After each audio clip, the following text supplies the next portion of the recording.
Hi, I'm Mark, and today I want to talk about the British involvement in the war in Ukraine and an upcoming issue with the United States.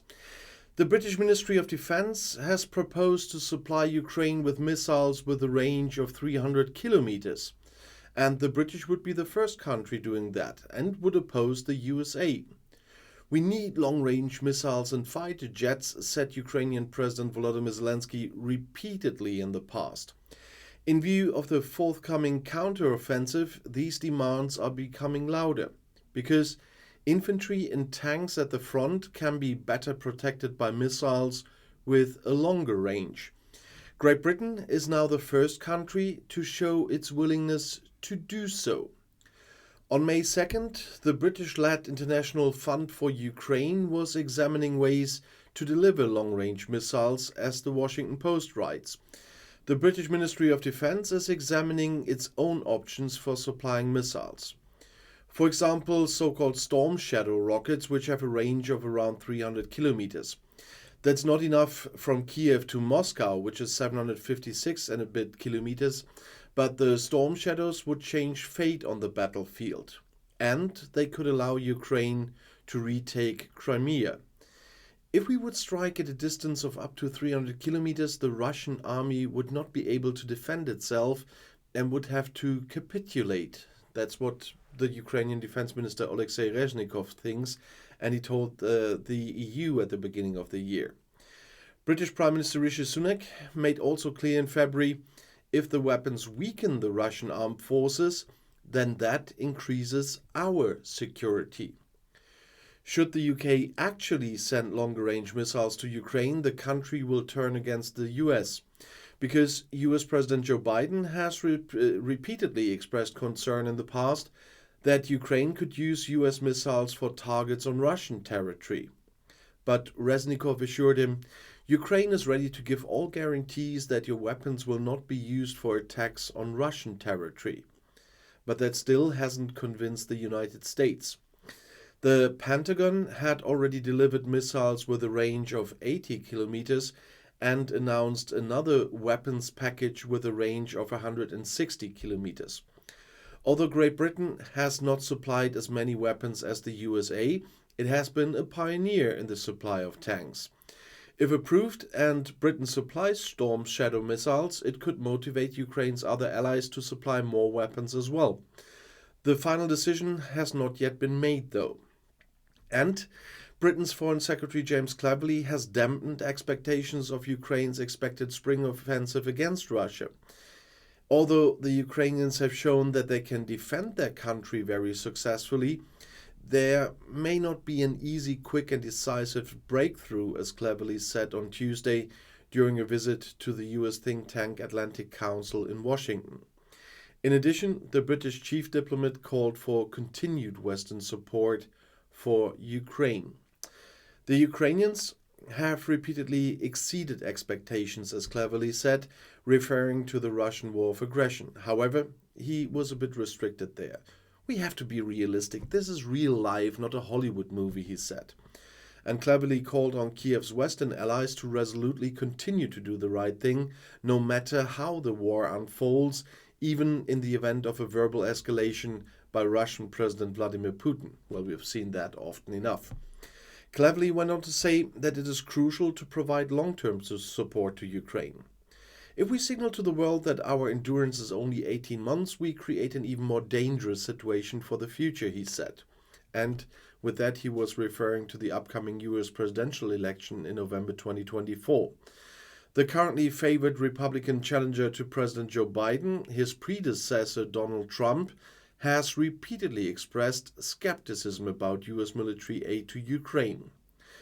Britain has been one of Ukraine's closest allies since the start of the full-scale Russian invasion of Ukraine on February 24th last year. Among other things, London was the first Western country to promise Kiev the delivery of heavy battle tanks. And in the same area of talk, there was UN Secretary General Antonio Guterres, and he rejected hopes of an early end to Russia's war of aggression against Ukraine. I believe that peace negotiations are unfortunately not possible at the moment. Both sides are convinced they can win. That was from an interview from Gutierrez with the Spanish newspaper El País on Tuesday. Russia is not ready at the moment to withdraw from the occupied territories, and I believe that Ukraine has hoped to recapture it.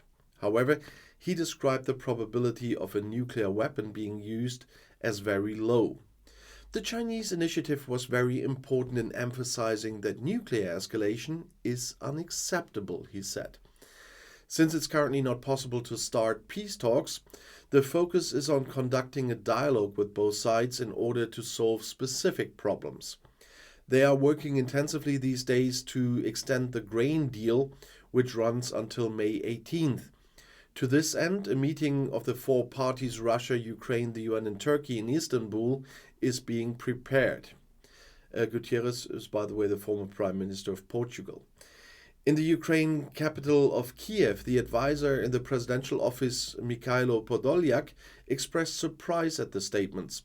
According to him, according to the UN Charter, peace can be achieved by withdrawing Russian troops from Ukrainian territory. At the same time, he called for Russia to be excluded from the Security Council and the United Nations. And despite the whole missile thing, the US government has also announced new military aid to Ukraine worth $1.2 billion. And this is intended particularly to strengthen Ukrainian air defense and support the need for ammunition. That was announced by the State Department on Tuesday. The United States is also sending additional artillery shells and support for the maintenance of existing weapon systems. The military aid this time does not come from US military stocks, but is sourced from industry. The USA is considered Ukraine's most important ally in the defense against the Russian invasion and has supported Ukraine since the beginning of the war of aggression. According to the Department of Defense, the United States has contributed more than $36.9 billion in military aid since the beginning of the war. And the new package is not only about covering the short-term needs of the Ukrainian armed forces, but also about strengthening the country's defense capabilities in the long term. That was also said by the US State Department. And the US Secretary of State Antony Blinken said at a press conference with his British counterpart James Cleverly in Washington on Tuesday that he believes Ukraine has the necessary resources to retake Russian-held territory in a counteroffensive. They have everything they need to be successful in retaking territories that Russia has seized by force over the past 14 months, he says. And according to German General Inspector Carsten Breuer, Ukraine is making progress with preparations for an offensive against Russian attackers. It was explained to me how the frontline battle is being fought. The ground is still muddy and damp. There are still large lakes in some of the fields. The conditions for a comprehensive offensive have not yet been in place in recent weeks. That was said by Breuer to the German press agency in Berlin after a visit to the Ukraine. And he said, "But it has become clear to me in all conversations that plans for the Ukrainian offensive are underway." The highest-ranking German soldier was in Ukraine last week, where he met Army Chief Valery Salushny and Ukrainian Defense Minister Alexei Reznikov. Breuer informed himself about practical experiences with German military aid, including modern anti-aircraft systems, self-propelled howitzers, and also the Leopard 2 main battle tank. This is therefore now being used in battles. What was made clear to me is that he's in action, Breuer said. So the Leopard 2 is at the front line. The Inspector General was first in Poland and then in Ukraine for 2 days. He then assured that support for Ukraine was a top priority.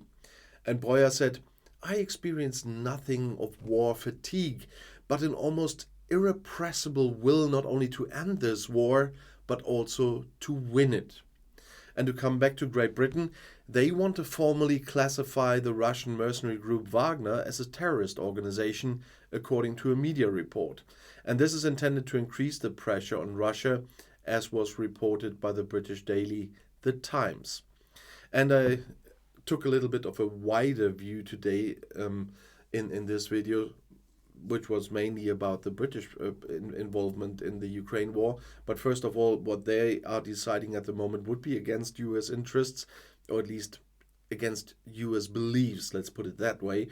And I think when I talk about this war, I have to give some more pictures from more sides, and I'm filming in Germany, so I also put in the German side. And the UN is always an important piece here, because all the attacker is a member of the Security Council. And I don't know, we need a new United Nations without this nonsense of steady members and something. But something has to happen there, and it won't happen in the old one, so it might be better to found a new one. But some of them won't join, I'm quite sure about that if we do that. So, but that's a topic for a different video. This war can end today. I said this before and I say it every time. This war can end today. Russia just has to withdraw their troops from Ukrainian territory and the war is over. It's that easy. And I know that I have to delete a lot of Russian trolls under this video again because I said this. We were coming with all this Nazi crap and the Ukrainians killing the poor Russian people in eastern Ukraine and all this bullshit they made up to have anything as a rectification for this war. There is none. Putin did it for domestic reasons, to stay in power, and that's the only reason why he started a war. I remember from history class others like Putin who did that. And it wasn't right that time, and it isn't right now. And no whataboutism, please. I'll see you in my next video. I'll be back.